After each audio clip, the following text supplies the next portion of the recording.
ഉഗ്രവിഷമുള്ള പാമ്പുകളെ പോലും പിടികൂടാൻ അതീവ സാമർഥ്യമുള്ളയാളാണ് തിരുവനന്തപുരം സ്വദേശിയായ വാവ സുരേഷ്.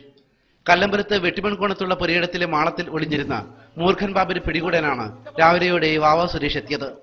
കഠിന പ്രയത്നമൊന്നും കൂടാതെ തന്നെ സുരേഷ് തന്റെ ജോലി ഭംഗിയായി നിർവഹിക്കുകയും ചെയ്തു.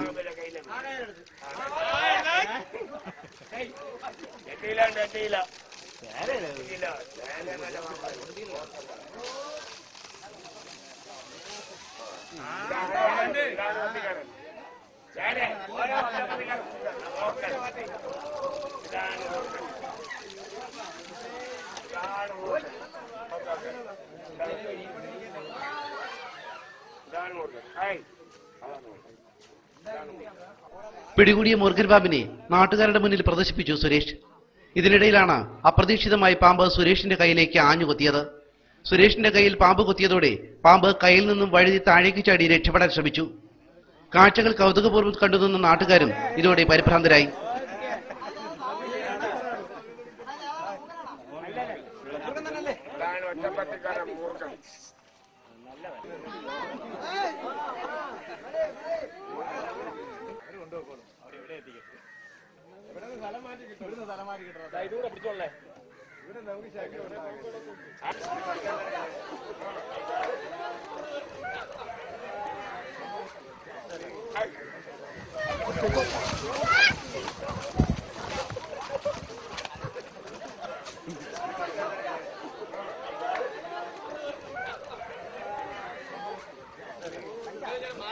എന്നാൽ മുറിവേറ്റ കൈയുമായി സുരേഷ് പാമ്പിനെ വീണ്ടും പിടികൂടി.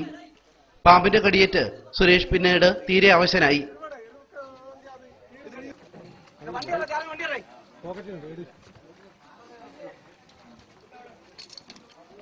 ഒടുവിൽ മനോരമ ന്യൂസിനായി പാമ്പ് പിടുത്തത്തിന്റെ ദൃശ്യങ്ങൾ ചിത്രീകരിച്ചുകൊണ്ടിരുന്ന ജയന്ദാസിന്റെ വാഹനത്തിൽ വാവ സുരേഷിനെ തിരുവനന്തപുരം മെഡിക്കൽ കോളേജ് ആശുപത്രിയിൽ പ്രവേശിപ്പിച്ചു. ഇവിടുത്തെ തീവ്രപരിചരണ വിഭാഗത്തിൽ ചികിത്സയിലാണ് ഇപ്പോൾ സുരേഷ്.